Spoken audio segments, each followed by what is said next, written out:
মহিলারা জান্নাতে যাবে, তো কোন মহিলা? এটা কথা। ওইদিকে তো আল্লাহ রাসূল বলেছেন জাহান্নাম বলতে নারী আর নারী, জাহান্নামের অধিকাংশ মানুষই নারী। জাহান্নাম বলতে নারী আর নারী, জাহান্নামের অধিকাংশ মানুষই নারী। দেখবা দুই হাদিসের কথা একই হবে শেষে।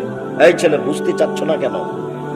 এক হাদিসে সিরিয়াল চলছে, এক নবীগণ জান্নাতে যাবেন, দুই শহীদেরা জান্নাতে যাবে, তিন সত্যবাদীরা জান্নাতে যাবে, মহিলারা জান্নাতে যাবে। এইবার মহিলারা জান্নাতে যাবে, তারপরে কি বললেন আল্লাহ নবী? ওই সব মহিলা জান্নাতে যাবে কোনো কারণে যদি স্বামী রাগ করে হাতখান ধরে বলে যতক্ষণ পর্যন্ত খুশি না হবেন আপনি ততক্ষণ পর্যন্ত আমি কোনো কিছু খাবো না। এই নারী জান্নাতি নারী। আচ্ছা, এবারে হাদিসে চলে আসে, এটা বুখারী মুসলিম। জাহান্নামের অধিকাংশ মানুষই নারী, জাহান্নামের অধিকাংশ মানুষই নারী, জাহান্নাম বলতে নারী আর নারী। তখন মদিনার মহিলারা বললেন কেন? কথা বোঝা যায় না? কেন যাব? আল্লাহ রাসূল উত্তর বলছেন স্বামীকে মানে না এই জন্য। তাহলে দুটো একই হলো না? ওটারও ফলাফল যা, এ হাদিসেরও ফলাফল তাই। যখন তিনি বলতে লাগলেন যে মহিলারা জাহান্নামে যাবে, তখন কারা আপত্তি করলো? মদিনার মহিলারা কি বলল? কেন যাব? তখন উত্তর আল্লাহ রাসূল কি বললেন?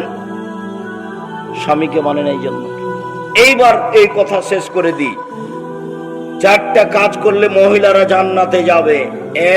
এক, 5 ওয়াক্ত সালাত, 2 হালাল রুজি, 3 স্বামীকে মেনে চলা, তিতা লাগলেও মিঠা লাগলেও, 4 জেনায় লিপ্ত না হওয়া। ওর জন্য জান্নাতের সব দরজা খোলা। আব্দুর রাজ্জাক সাহেব থামেন। আমাদের ব্যাপারে দুটা কথা বলতে চেয়েছিলেন।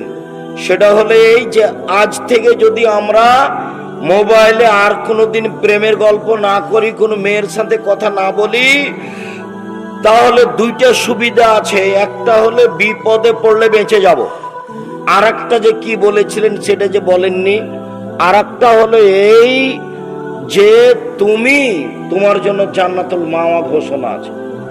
আরো দুইটা, একটা নয়, তিনটা, মোট 3টে।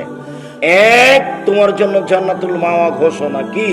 ওয়ানাহান আফসানিল হাওয়া ফাইনাল জান্নাতা হিয়াল মাওয়া। যে ব্যক্তি নিজেকে অশ্লীল কাজ থেকে থামিয়ে দিল, আমি আল্লাহ তাকে জান্নাতুল মাওয়া দিয়ে দিলাম।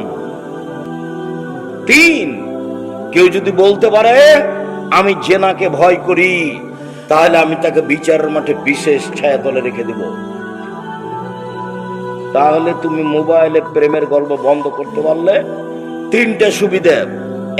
এক, মনে থাকবে না, যে কোনো বিপদ থেকে বেঁচে যাওয়া, জাযাকাল্লাহ খায়ের। 2, জান্নাতুল মাওয়া পাওয়া যাবে। 3, বিচারের মাঠে বিশেষ ছায়ার নিচে থাকা যাবে। সব হাদিসগুলি বুখারী মুসলিম।